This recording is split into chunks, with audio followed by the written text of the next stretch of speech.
నమస్కారం, నేను మీ జీవిత. కల్వకుర్తి మున్సిపాలిటీ పరిధిలో 2 వార్డులో కల్వకుర్తి శాసనసభ్యులు నారాయణ రెడ్డి సహకారంతో మంజూరైన సీసీ రోడ్డు పనులను శుక్రవారం కల్వకుర్తి మాజీ సర్పంచ్ బృంగి ఆనంద్ కుమార్, కాంగ్రెస్ పార్టీ పట్టణ అధ్యక్షులు శ్రీకాంత్ రెడ్డి పనులను ప్రారంభించారు. ఎమ్మెల్యే సహకారంతో కల్వకుర్తి పట్టణం అభివృద్ధితో నడుస్తుందని అన్నారు. ఈ కార్యక్రమంలో శ్రీనివాస్ రెడ్డి, చంద్రకాంత్ రెడ్డి, జమ్మల శ్రీకాంత్, పాండురంగారెడ్డి, ఆంజనేయులు, శ్రీకాంత్, కాలనీ వాసులు తదితరులు పాల్గొన్నారు. కల్వకుర్తి పట్టణంలో ఆర్బీ గెస్ట్ హౌస్ లో స్వేరోస్ రాష్ట్ర జిల్లా నాయకుల ఆధ్వర్యంలో కల్వకుర్తి మండలం మార్చెల గ్రామానికి చెందిన వట్టెపు కిషోర్ ను కల్వకుర్తి డివిజన్ అధ్యక్షుడిగా ఏకగ్రీవంగా ఎన్నుకున్నారు.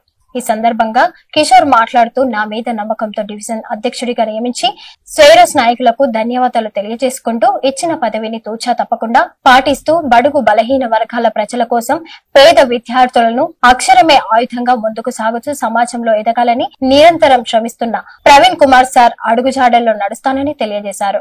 ఈ కార్యక్రమంలో అశ్విన్ కుమార్, నాగేష్, శివశంకర్, రమేష్, నిరంజన్, శేఖర్, సంపత్ కుమార్, కాసన్న, మల్లేష్, ప్రకాష్ తదితరులు పాల్గొన్నారు.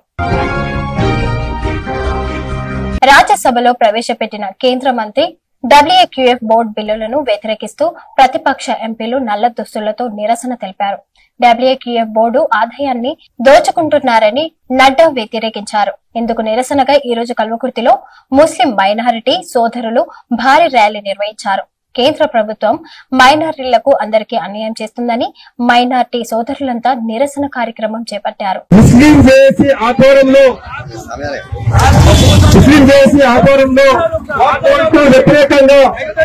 వ్యతిరేకంగా అనగ్రహంగా తీర్పాటు చేసిన దాని నిరసనగా ముస్లింలందరూ ఈ రోజు రాష్ట్రాలతో చేసి చూపించడానికి ఈ రోజు రోడ్డు మీద వచ్చి నిరసన తెలపడం జరుగుతుంది.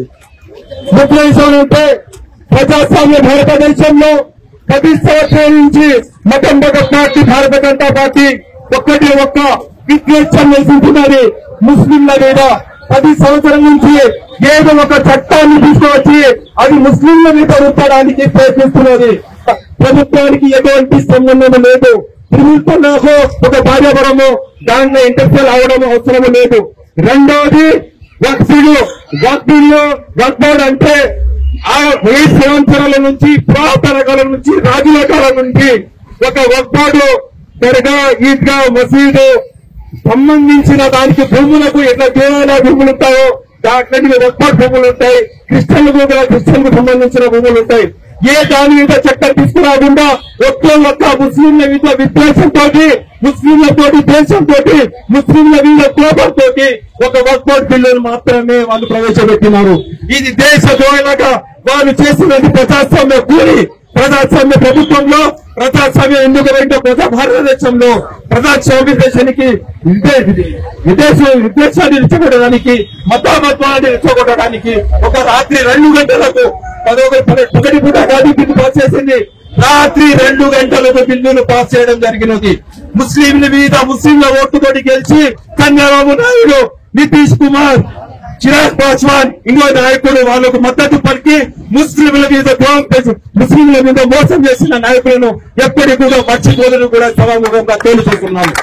భారతదేశ ప్రభుత్వంలో అంబేద్కర్ రాసిన రాజ్యాంగంలో అందరికీ ప్రజాస్వామ్య హక్కు ఉన్నది. ఎవరి మతాలు వాళ్ళు స్వేచ్ఛగా వాడుకోవచ్చు, ఎవరి మతాన్ని వాళ్ళు స్వేచ్ఛగా ప్రసారం చేసుకోవచ్చు, ఎవరి మత భూములను వారు సొంతంగా ఏమైనా చేసుకోవచ్చు అని భారత రాజ్యాంగంలోని బాబాసాహెబ్ అంబేద్కర్ రాజ్యాంగంలో పొందుపరిచినారు.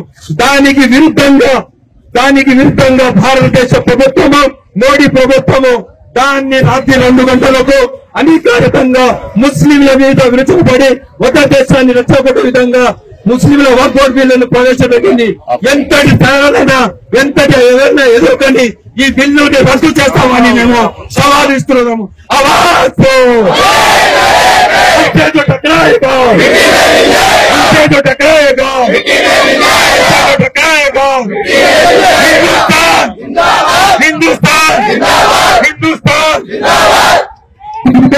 चेहरे भी सामने आ गए कि किसके दिल में क्या है, किसके दिल में क्या दुश्मनी है।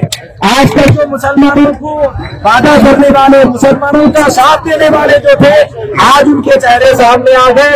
इसलिए अगले इलेक्शनों के अंदर मुसलमानों इन लोगों को जहन में रखना है, और जो मुसलमानों के सीने में चिराग होते हैं इन लोगों को कभी भी नहीं छोड़ना है।